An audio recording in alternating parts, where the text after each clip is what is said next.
Hello and welcome to the Theologian's Table. My name is Tim and I am your host. So this is part 2 of an interview with missionary Tommy Smith. And if you recall, in the last episode, it finished with him being approached by the head pastor of Gereja Bethel, Indonesia, asking him to preach some more services that they were going to add. So we're going to get here to part 2, and I hope you enjoy. This is the fastest, hottest thing in the Church of God, but a lot of folks don't know about it back then, and here the senior pastor is asking me to help him. And so then he says, what I'd like you to do is commit to me to preach. My greatest need is people to fill the pulpit. And if you'll commit to preach for me in my churches from 8 to 14 times every month. I was already preaching every Sunday almost. All of a sudden, I'm now preaching 4 times every Sunday. Usually the first Sunday, he'd not schedule because that's communion. But I had another church, and the pastor just died last month. Very close friend of mine, Pastor Hosea. I preached their Easter service via video because he died the week 10 days before Easter. But I would always go to Hosea's church the first Sunday. God had it planned out. I'd go to Hosea, and Hosea started back in 1983 with 1 service. Back when Niko asked me to do this, we're already up to 4 services.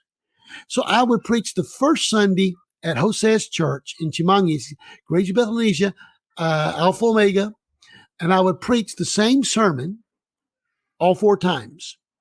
Be a new sermon for the month. But I'd preach it 4 times. And what the secret was, Tim, I was learning the sermon. I was learning the sermon in Indonesian. So by the 2nd and 3rd week, when instead of me speaking to 500-600 people per the 4 services, I'm speaking to 2,000, 3,000, 4,000, 5,000 per service, 3 or 4 times. And so I feel now more comfortable. I got that sermon memorized. It's in my spirit. I've got all these scripture verses. I'm not necessarily just reading it, and for me, God had a plan. He made this because I remember Cecil Knight, and he was still at the PTS hanging on. And he says, you're going to have a hard time. You got to figure, to maintain that level, preaching good every Sunday. But the preaching good every Sunday, I learned from Pastor Niko and Pastor Alex and the Indonesians, it's about being in the presence of God. Mm-hmm. And once you've got that message from God that you're going to share, then it'll all work out. And it did, and I did that for about 12, 13 years. Every Sunday I'm preaching 4 times, and for about 14 straight years like that. And it'd be like a circuit rider. I'm going an old fashioned circuit rider. I'm going around preaching, and so, then you'd get to know the members who grow up and become major pastors, and one pastor, young guy in the church, growing up and going to become a pastor. I helped James. Let's call him James. His name is James. I helped James write his first sermon. Yeah, I remember Paul Walker brought me a fax machine. And this was a big deal. I had a fax machine. So James, who had an MBA from Cornell University, okay, I'm teaching James how to make a sermon on repentance, and he faxes it to me. James' father was the commissaris of a large petrochemical company. And so, James would have me come preach to all the secretaries and all the workers at his father's big office complex. And there'd be 40 typewriters or computers that all these people would be sitting behind that I'm preaching at during the middle of the week frequently. It was the business office ministry. Chicago's got a lot of skyscrapers like Atlanta, and I can name you 30 skyscrapers where I've preached during the middle of the week at different offices. But I was able to help James, and I remember James was single. And I had to help James formulate a strategy to ask a girl out for a date. This was unique ministry. Right. This is a guy with an MBA from Cornell. Okay. And so, I can go down the line of different ones of through the years of things that we've done together, and in the various struggles, and it's amazing that during that coup of 1993 and that overturn of the government, and the daughter of the president at that time blamed a person, and there was a holding company, and this holding company is connected in Hong Kong. Long story short, they lost $220 million, and they blamed it on one man. I got moved to Perth, Australia to be safe. But in Perth, Australia, it was wealthy Indonesians that were running. Okay. I mean, in the parking lot, there were Mercedes-Benz and there was a Rolls Royce or two in the parking lot on Sunday. We all came to church. Anyway, I'm sitting down counseling this gentleman. His wife is in surgery. And he looked at me and he says, Pastor, he only came once a month. He would always come. His wife would come in the mornings to the church, but he came once a month to our English service that we had at Murdoch University. You probably know the name Murdoch, Rupert Murdoch. He owned Fox News. Okay. Rupert Murdoch was from Perth, Australia. And in Perth, there is a university, Murdoch University. And I used to have a Sunday night service every Sunday night in English there at Murdoch. And this gentleman always came once a month, and he would leave 2,000 Australian dollars in the offering once a month. It cost $2,000 a month to rent that room every Sunday night. So he came just to pay the rent. Okay. And so it's just amazing how God put this thing together. So his wife is in surgery, and he and I are in a street cafe drinking coffee and talking. And he looked at me and he says, Pastor, did you see my photo on Tempo magazine? Tempo magazine is the Indonesian equivalent of Time, except it's Indonesian material. It's all about Indonesia. Okay, it's not Time magazine, but it's equivalent. And he was on the cover of Tempo magazine. And I called him by his name, and I said, well, yeah.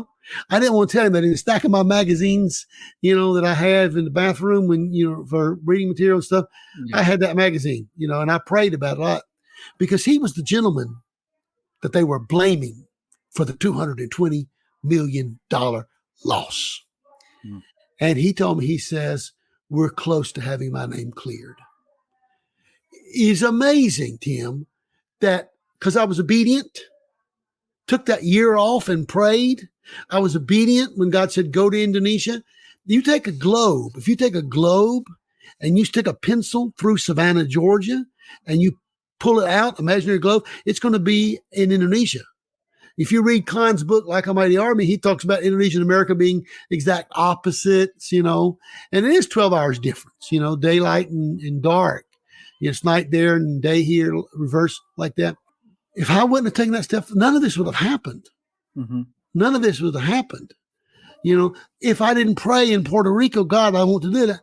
All of a sudden, how did I know that Alex Tanasaputra, who's passed away, who was pastoring the largest church in Surabaya, which is another Indonesian city, I translated Alex over 100 times till I memorized Alex. We were in Germany at the hotel, and it was a Church of God event for all of Europe, 20 nations. They would not allow me to translate. These field directors, you can't allow to have 3 languages. They want me to teach Alex English. So I had to sit behind Alex on the platform and mouth him the English so the German guy could then translate into German. It was awkward. Lovell Carey, who was director of World Missions, told me, you tell brother Alex to get up there and speak in tongues and then prophesy once he gets up there that God says Tommy Smith must translate me. He said, they ain't going to say nothing. Well, that was embarrassing. At least they allowed someone to sit beside me so I wouldn't feel like an idiot up there by myself. That was the only concession that I got. But later in the week really irritated me and Alex both, because later they would have 2 translators for their national overseers of their deals. But anyway, we did that. But we arrived in Germany, and we was in the hotel rooms. We'd just been there 5 minutes, and Alex called me on the phone. He always called me, seldom called me Tommy, always Smith. And he always tell everybody I was his manager. Yeah, right. But Smith, do you remember my sermon about Mary and Martha? I said, yeah. I thought to myself, how many times have I translated that sermon? And he said, I will give you a test. Tell me about the sermon. Tell me the whole thing. I will see how good you are. So I told him the sermon. He said, okay, good. You passed the test. Let's go eat lunch. We'll meet you down there in 15 minutes. Let's have lunch. I said, okay. Went down. So when I saw his wife was just laughing. And she says, Smith, you know what? Alex can't do without you. Alex just playing you. You know the truth?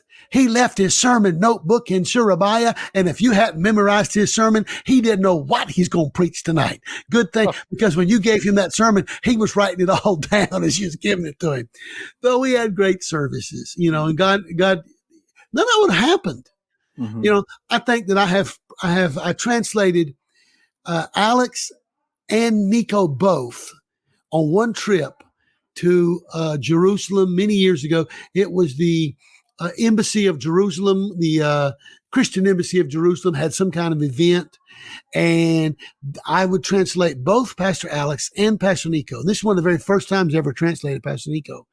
And but I translated both of them, and I saw nothing of Jerusalem, but except the inside, the Hyatt Hotel, the inside of the convention center, back and forth, because we were living in Perth then. I flew from Perth, went in, I was dog tired, and, I went in and I translated and left.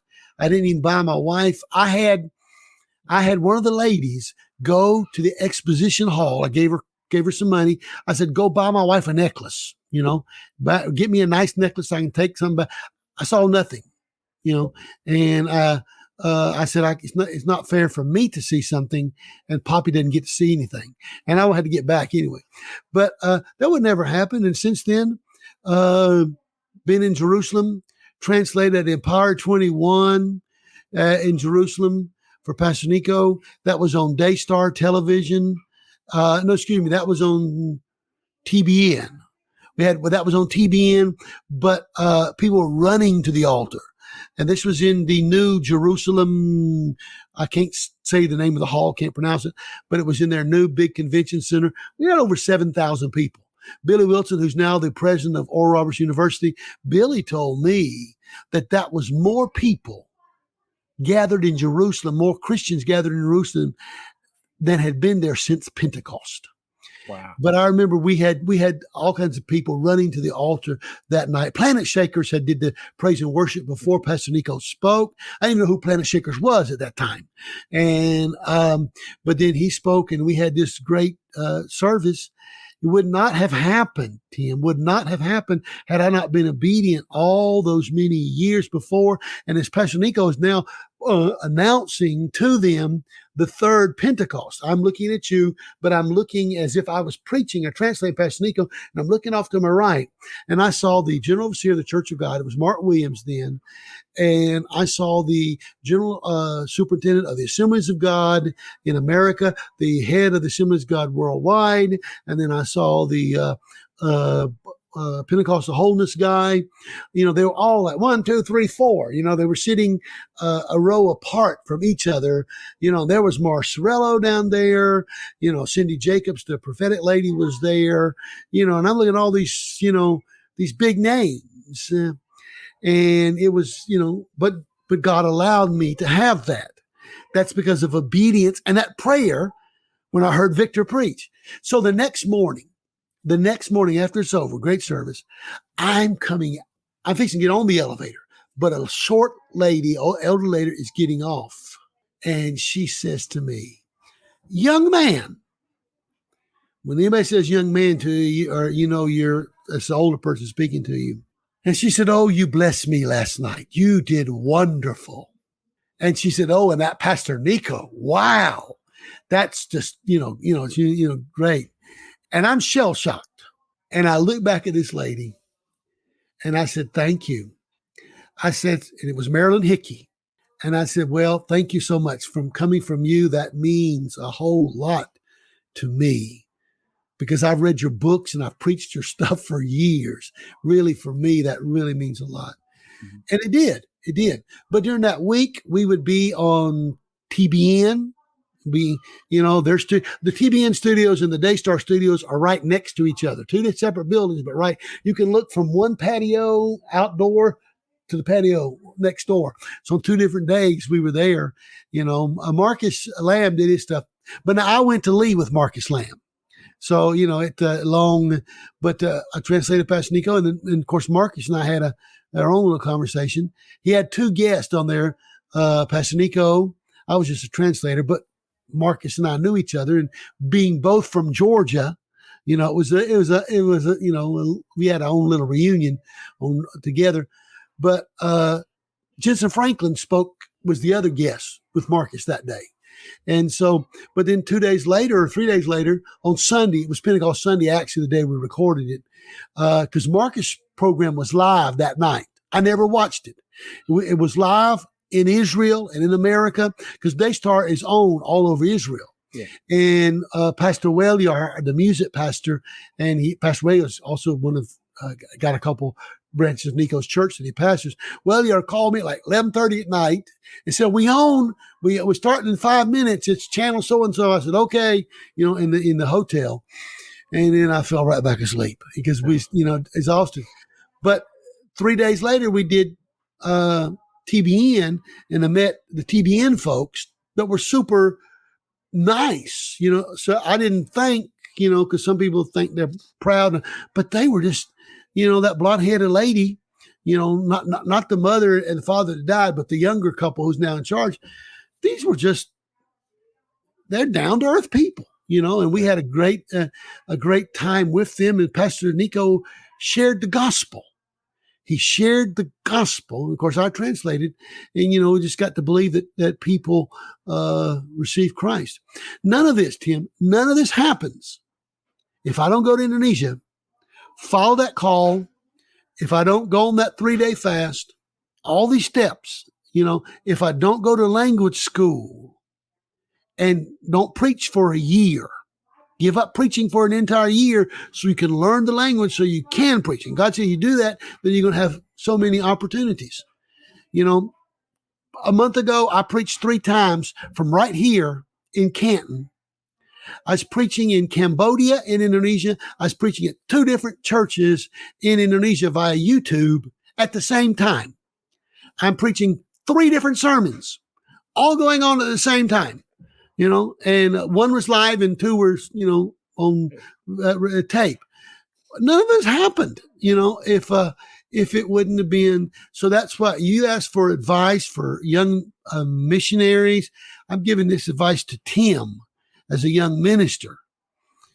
You hear from God, then you obey that voice, and it requires sacrifice. But sometimes that sacrifice is just when Abraham had to give up Isaac. He thought, but he was willing when God saw the willingness. Okay. And, when you see the willingness and you see the obedience, then you hear God. A lot of people try to be intentional, and intentional is a buzzword, and intentional is good and everything. But phooey, I like the Moses style. Mm-hmm. Moses was intentional to watch the pillar of fire and the pillar of cloud. When the pillar of cloud moved in the daytime, Moses and the Israelites moved. When the pillar of fire moved at night, they moved at night. But if it stayed still, they stayed in camp where they were. You see, Moses was intentional to hear from God. If you're going to be intentional about anything, be intentional to hear from God. Jeremiah 33:3 says, call unto me, and I will answer thee and show thee great and mighty things which you do not know. That has been my Bible verse, my guiding Bible verse all of my life. If I call upon the Lord's going to show me, because there's so much that I don't know, but the Lord does. So you call upon the Lord, and then he'll show you and guide you. And there's another scripture in Jeremiah, I think Jeremiah 10 something. It talks about the pastors being brutish. Now, brutish is an old-fashioned, ancient kind of a word. It means stupid. Okay. And the pastors are stupid, you know. And Indonesian, it actually says bodoh in the Bible, and that is stupid. But you got to be careful. But you know why God says that they're brutish, that they're unwise? Be more polite, I guess. It's because they don't ask God. They don't ask instructions from the Lord. So if you want advice, ask the Lord. Ask the Lord, and he'll give you that guidance. That's when you call upon God. God, give me wisdom. God, show me. So he asked me, tell me what they want. I said, Pastor Niko, they want you to buy a chair for the school. I didn't know exactly how to explain it to him. And he says, buy a chair. What about a table? You know, and so for us, it was humorous, you know. And then it took a while to explain what exactly a chair was. So I told him, and I said, then it'll be named after you. And, we can do Restoration of Tabernacle of David if that's what, because you're going to help a professor and students. He said, okay, I'll pray about it. So he went and he prayed. He talked to his wife. Early the next morning, I had just gotten up. He's going to the gym to exercise. And he calls me and says, Tom, last night when I got in the room and Herman, his wife, the lady said went to a different restaurant. He says, me and Herman prayed. It wasn't 5 minutes. All we had to pray was 5 minutes. And God says, give $1 million to PTS.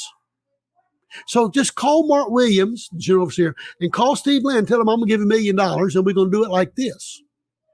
We're going to do it over a 3.5 year period. And that 3.5 year period represents the ministry of the Lord Jesus. Everything's significant. So I text Mark Williams, and it wasn't 2 minutes after I texted him that Mark called me back. Dr. Williams called me. He's general overseer. And he says, Tommy, I got your text. I am in the middle of shaving. I wiped all my shaving cream off and I'll start again. But I just had to talk to you about this, and so we rejoiced. That's how the chair at PTS, the Niko Nyoto Harjo chair for the Restoration of Tabernacle of David, all came about. When Pastor Niko, we inaugurated that chair at PTS, we had been through Steve Land, and it was now Lamar Vest was the president, and they had not determined who was going to be the profession of the chair, but Pastor Niko chose French Arrington, and French wasn't even teaching at the school anymore. We had to call him back out of retirement, which he was delighted for. He was very much delighted for. So, but Pastor Niko shared how obedience always brought blessings. And we gave 2 or 3 examples of previous things that he had done. But in that one example that he gave in his speech that day, was that God told him to give that $1 million to PTS. But what did God do in the interim? Gave them another building for benevolence, for senior citizens. That building is valued at $6 million. Okay? One thing about Indonesia, they're obedient. And so that building at $6 million was debt-free. Okay? I don't have no idea. If you built the convention center, if you look up Sintul International Convention Center, you can see it. It seats 11,000 people. We use it for secular events. If you built in America, it'd be, more than $50 to $100 million. I think it cost them about $20 million to build. But I remember, and I loved this during those days, because it was obedience from all of us, because we all gave, And Pastor Niko, I loved it because I joked with him. And I guess I'm one of the very few that can joke with him and get away with it. But I'd say, how much are we doing on that building? And it's all finished. And he'd say, surplus. You see, that was the thing. We finished the building, dedicated the building, and there was money left over. That's God. So my role as representing the Church of God to Greater Bethel, Indonesia, our denomination, I'm the middleman. I am the ultimate middleman. Okay. The Indonesians say it's like the mediator, the person goes between, and they're trying to see both sides, because I love the Church of God and I also love Greater Bethel. It's an amalgamation, but it is a partnership. If you look at the document, they have it at the library up there. The document says amalgamation, but read it for yourself, Tim, and it reads partnership. So when the Indonesians talk about it, they talk about our partner. 3 nights ago at 2 a.m. in the morning, I'm still awake because we are dedicating a new YDBA project that the Church of God donated to for Sumatra 2 years ago. David Blair died, 3 weeks ago, I guess, or 2 weeks ago. I was David's youth camp counselor in South Georgia, and he's, it was devastating. And when David was assistant youth director, he told me, he said, we'll do a project with you in Indonesia when I become director. And this was the project. And so I took David up there, and finally we built the school, built the state office and training center, and we dedicated it this past week. And, David's already gone to heaven. So the new youth director, Rob Bailey, I had him make a video, but I heard them say in front of the government that was there over and over, we thank our partner, the Church of God, our partner, the Church of God. So they realize that everything is a partnership. So I found a unique niche, and again, Paul Walker and Floyd Lahan. But Paul Walker gave me the strategy to position myself as I am. And I followed Dr. Walker's advice on that, positioning myself so that I could help our denomination, so that I could network with Dr. Hill and Dr. Culpepper as general overseer and the others from Indonesia, not only Pastor Niko, but the new overseer, Ruben Adi of Indonesia, because they have 3 million members in Indonesia. Of the 7 million members of the Church of God, 3 million actually are in Indonesia. And so that a lot of people, they don't play that up too much. Cleveland don't play that up too much in the PR part of it, but they are very much aware of it. And Indonesia don't push that point because God's blessed Indonesia. They really love God. They want to do. They caught the vision. These younger Indonesian leaders, because I taught in our 68 YWBA project where we lived for 18 years, where Andy and Peter grew up in that YWBA project. I remember in the chapel, I used to throw baseball with Andy. If the overseer knew, he'd go crazy. But I had Andy up on where the choir would, the stage. I'd put Andy up there, throwing the ball to him, teaching him to dive to the right or to the left so he could be a shortstop, if that, or second baseman to catch the ball. That's what I use a YWBA project for, but in that building, I taught those students. And now my former students, one pastor, he pastors a great church in Philadelphia, and he's got a branch, not only his main church is in Philadelphia. See, he caught the mission vision. Got a branch in Philadelphia, branch in New York City, a branch in New Jersey, in Edison, New Jersey.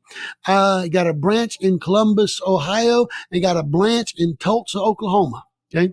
And so, and he's, And then Vancouver, Canada. I just go in Denver, Colorado. All these Indonesians reaching out to touch America.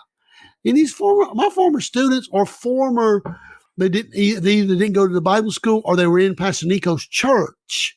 And I had input, like in Denver and in Vancouver. But these are all very, very, close that you impacted.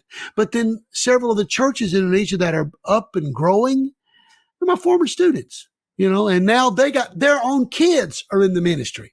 And so some of them call me grandpa, and I'm only 63, be 64 in July, but you see, spend a life in ministry. But when I first went back in 83 and I was raising the money back in 82, I'll tell you this, because we're well over your allotted hour that Robert gave you. He gives you a hard time. Let me know, and I'll speak with him. Ronnie Luke, his wife Beverly's in the hospital in Savannah, been there for maybe 2.5 months fighting COVID, but she's getting better. But I used to spend a lot of time with Ronnie. He pastored the Nashville Church of God in Nashville, Georgia. That's below the gnat line. You're not from the South. You're from up in Minnesota. You don't know about the gnat line. The gnat line is an imaginary line in central Georgia. And if you're on the south part of it, you got to face gnats. Like Savannah's below the gnat line, where Nashville's below the gnat line. Anyway, Ronnie in that rural community became a good friend of mine because I'm raising money and I go preach at his church. And he was a young, struggling pastor. But Ronnie prophesied over me. One day we was praying, and he prophesied that I would go to Indonesia, and I would spend my entire ministry in Indonesia. I hadn't even gone there yet. I was still raising the money. And he made that prophecy. And that prophecy has become true. And so don't take prophecy lightly. And so I don't. I've given you a lot. You got any more questions? We're already at 1 hour and 38 minutes, and it's okay. I just had one more question. So with me and what I do with in my ministry, I noticed that what my wife does complements what I do in interesting ways. So I was wondering, for you and Poppy, was it like that for you? Was it a natural fit? Was she in ministry when you met her? And, how does that work out? She was a Sunday school teacher. Now, here's how I met her. I was going to preach at her church, and her church had sold their building, and they were worshiping in a badminton hall because Indonesia is some of the world's greatest badminton players. In fact, a member of our church won All England 7 times. All England, if you're not a badminton player, is at Wimbledon. Okay, and so he's a member of our church, and I don't know him that well myself. I do know him, but not that well. I know his wife because his wife frequently invites me to preach at her Bible study group several times. He was one of Andy's heroes, because he's an Indonesian hero, national hero. And when Indonesia won big in the Olympics, they win in badminton and in other things, but he won all of the badminton players to Christ. So, because he was a Christian. Anyway, we was in a badminton hall, and I had not been in Indonesia very long. Uchitero Hadi was going to be my translator, or my friend from PTS. So I'm sitting there, we're looking out on the congregation. And I looked over to Uchu, who was also single at the time. And I said, Uchu, I'm going to marry that girl sitting on the front row. And Uchu, who's 10 years older than me, actually, he looked back and he says, young man, be careful. There's 4 girls sitting on the front row. And, we sort of laughed. And I preached. And I went and prayed for all 4, but I only held the hands of one of them. She felt no anointing at all. She's just so unspiritual. And I was very spiritual. Anyway, the 4 girls were all 4 sisters. And 2 of the 4 were twins. Not identical, but they were twins. And the one who I held her hands is the one I married. And so it all came about. It took a while to convince her, but learned a lot. And it's Andy and Peter's mother. And so that's how we met. She was involved heavily in that church as a Sunday school teacher. But her mother, who went to another church, her mother's always, her mother helped raise Andy as a little tiny boy. But her mother always going to church, always cooking at church, always doing something at church, always trying to feed poor people. That's what Poppy does. Now, when we were living in the seminary, because we lived 18 years in the YWB project, one of the rules of my class is that I would get to know every student. And so we would invite the students over to our house 2 or 3 at a time for a meal. And that way Poppy could interview them and she'd get to know them and, and I'd get to know them better and socially. And so you get to know a lot. So and that gave an avenue for Poppy to do her cooking ministry because she liked to cook. She couldn't cook, but she learned to cook and she loves to cook. We bought a house here in Canton and she's feeding all of our neighbors all the time, that Indonesian food and stuff. And so, but we're living in the dorm, all those years. The kids in the dorm, and the dorm was overcrowded, and the food they would serve in the cafeteria at the dorm, it just written up snuff. When I started preaching a lot for Pastor Niko's church, and there would be some wealthy people in the church, young couples. I remember one time a young couple at one of our services that I preached at regularly. They talked to Poppy. They were going to celebrate their first anniversary and wanted to do something. And Poppy said, well, won't you feed the children, all the Bible school students? They did. They sent us 650 Kentucky Fried Chicken boxes of meals. You box with the 2 pieces or 3 pieces of chicken and a big thing of rice, because Indonesian eats rice, and then a deep fried potato, percadil kind of thing, and we had 650, we had like 400 students in the school, 450. So we had a lot, and so the boys got 2 boxes. Many of the boys got 2 boxes, but that was a great thing. But then every few months, Poppy would cook a lot of extra food and not tell the cafeteria. And she just, right before mealtime, send it all down there, and she'd get upset if they decided they wanted to save it for the next day or half it. No, she wanted that to augment what they were getting that day because she wanted to bless all the kids. Before the tsunami occurred, we learned that there was a orphanage in Jakarta that one of our local church sponsored. We went to it, got to meet the lady pastor who was a widow. And it was not an orphanage. It was really a home for children because some of them did have parents, but they're needy. So God spoke to us that year to give Christmas gifts to all those children. That began our annual program, Children's Christmas Celebration, CCC. For almost 20 years now, every Christmas, we give Christmas to 2,000 children now. That was the beginning of it. I think there was 128 kids that year. And I remember going to a mall, me and Pompey, and I think she had Lois and a couple other girl students that helped us out a lot. Lois was our student secretary at that time and just did a lot of stuff for us. Anyway, we all went, and I found a sitting spot in Matahari store near the shoe section.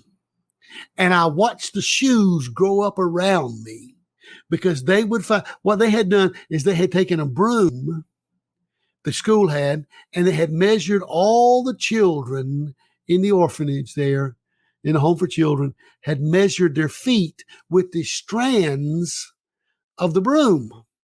Okay. So we went with, like I'm taking a big thing of pencils here. I had this big around of, or they did, of strands from a broom, all different sizes. And that represented the sizes of the feet of these children. And they'd take them and they'd find a shoe that fits it, Everyone fit except one. One little boy didn't fit. It was a miracle. And I told that little boy, he's sad, and I hate anybody to get left out because I've been left out and I don't like it. And I've been left out more than once. And maybe that's God allowing me to be left out, not recognized and what have you, so I can understand you want to recognize everyone. I promised that little boy, I'll be back. Give me a couple days. I'll be back. I pray. And I bought him a great pair of sport shoes, which is what he wanted. And so, he actually turned out better than the others, because I felt, hey, the kid's out. But God, and they had elderly people too.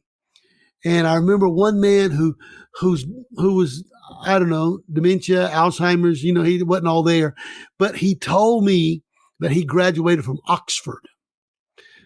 He's living in a trash dump. Literally, this church, this ministry, home for children, everything, it's adjacent to a major Jakarta trash dump. And this man tells me he went to Oxford.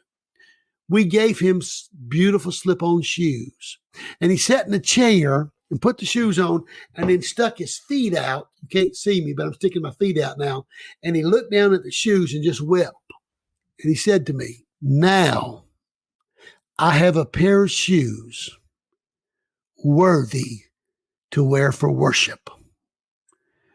Man, that just broke my heart, and because that was from him. He's weeping and, and it wasn't an expensive pair, but it was nice, and so we began that. And then from there, we probably began every Friday feeding, and that we had up to 400 kids because there was a school there. We helped build the school. We got funding from Operation Compassion of the Church of God. Dave Lorenzi, who died late last year. Dave Lorenzi, my very close friend. And Dave helped us to where we could build that school.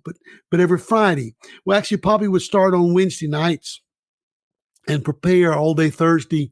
And by Friday, we got to leave at 3:30, 4 in the morning, or very early.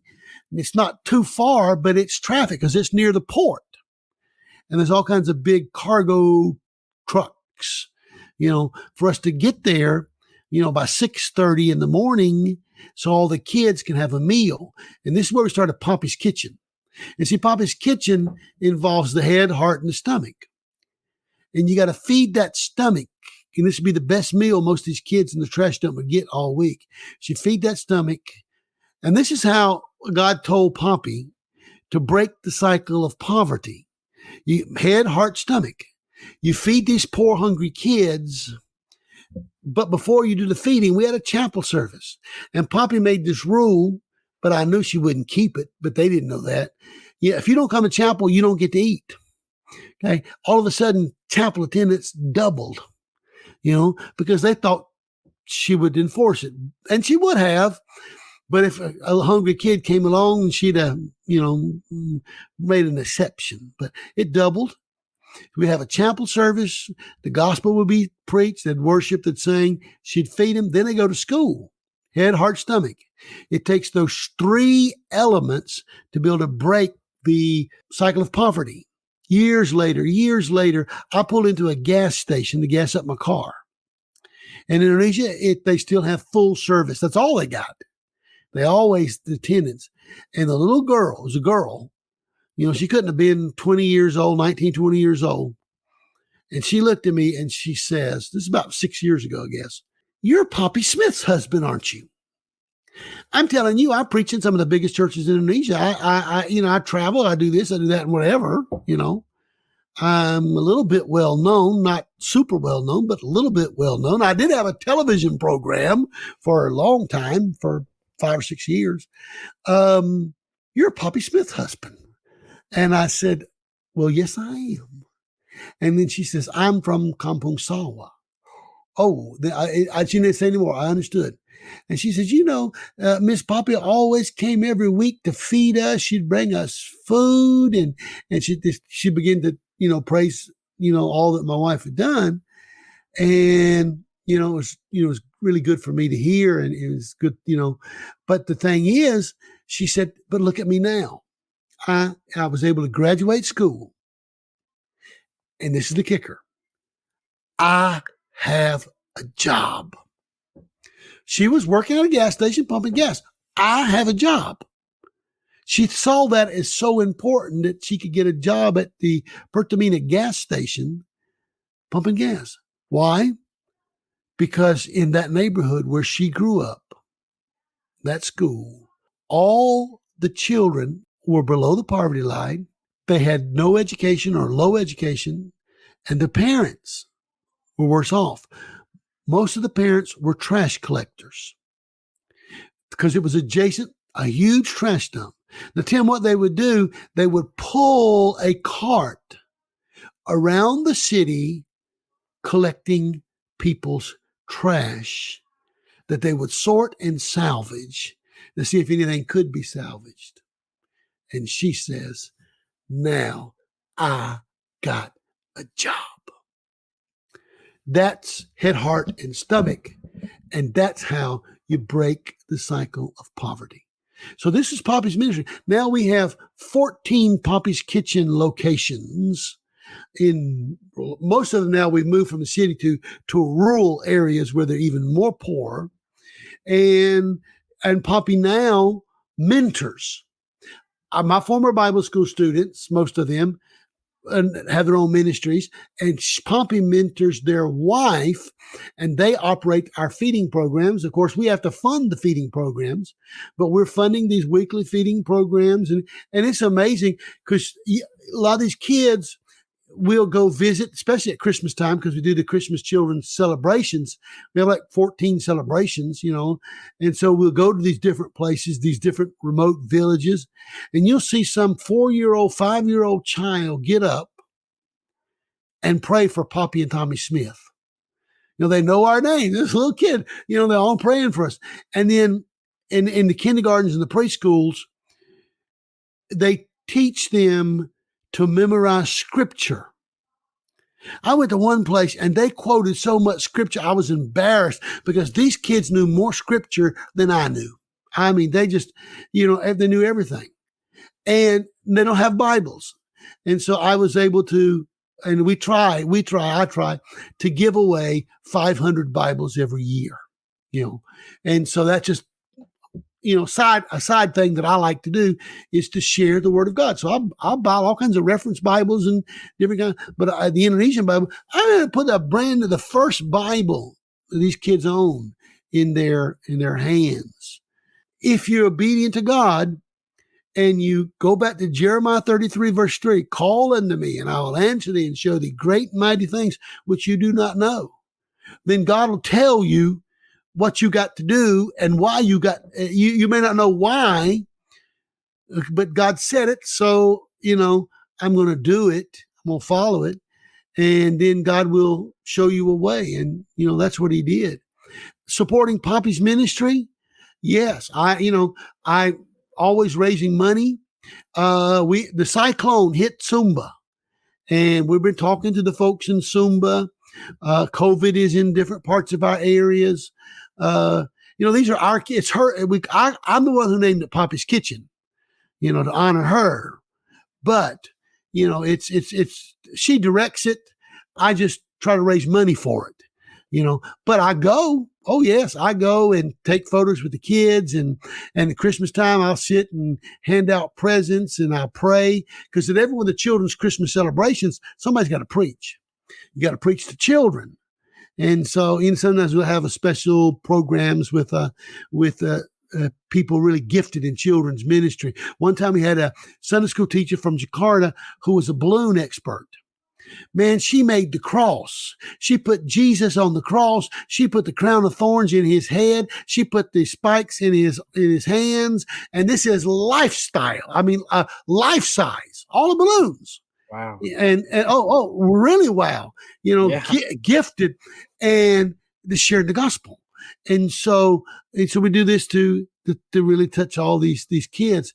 And at one Poppy's Kitchen deal, I mentioned Rocky Schrabel, who went on that First Step program with me, and we become, real good friends and everything. He's, pastor down in Ocala. Rocky and his wife came and visited us. And we went to Soe. We went to this area of West Timor, where we have a lot of feeding programs. And we was at this one location. And come to find out, the pastor of the church, where we had the feeding program and they have a school, but the pastor of the church, him and his wife, not him, his wife gave birth 2 days before we got there. And so he didn't give birth, but I'm sure he had something to do with it. But anyway, so 2 or 3 days, it was 2 or 3 days before we got there. So Rocky preached and I translated and we had a great service, but then we had the after service. They always make speeches and all.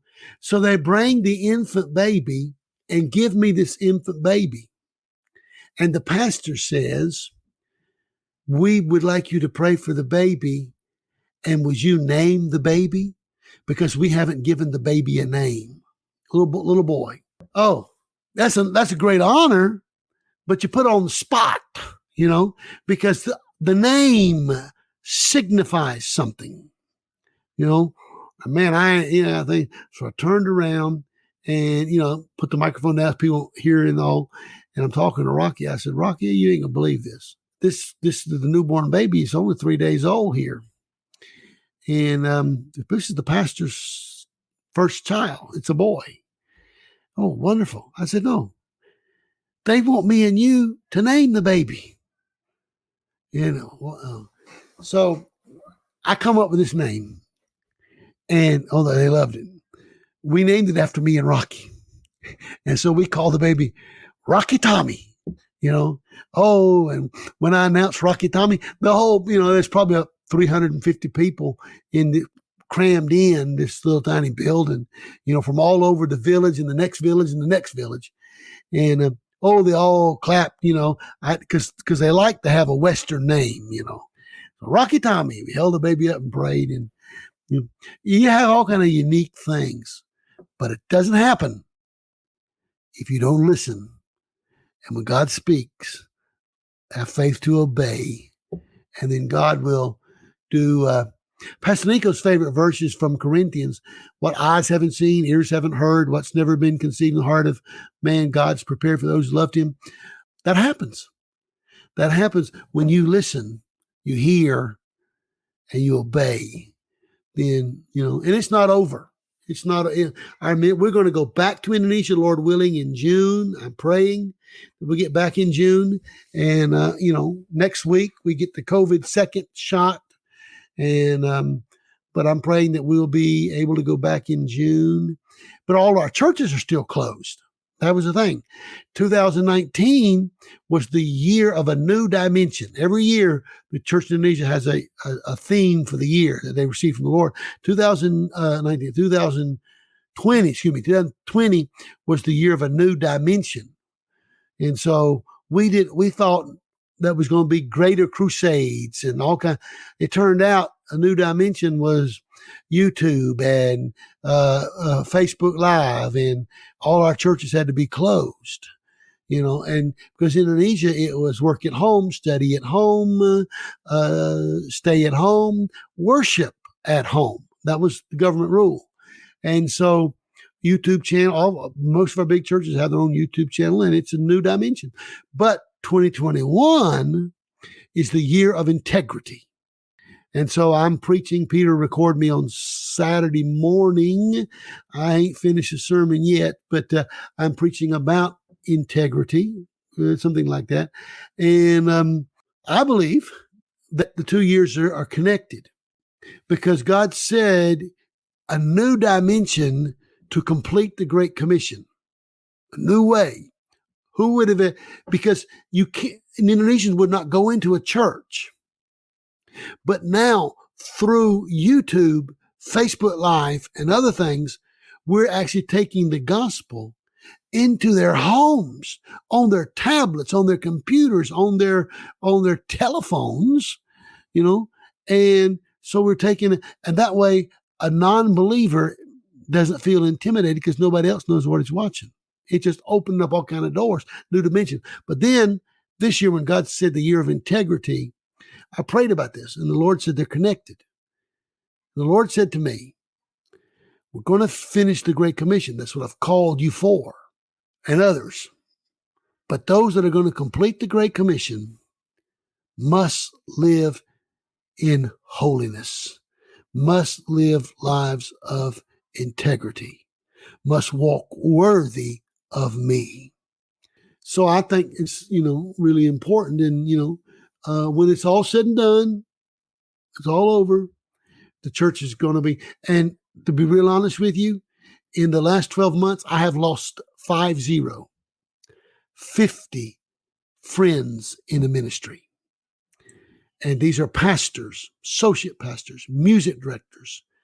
These are personal friends. And last month, we lost somebody every week. Yeah. And so this is one of the reasons that we have been held back from going. Now, not all of them have died in Indonesia. Some have died here. I think I've given you a lot to write a book. It has been great. It's been better than I thought or expected. And, Dr. Roebuck, he likes to give us a lot of work. So, maybe we should return the favor and he gets to listen to 2 hours of an amazing interview here. So, but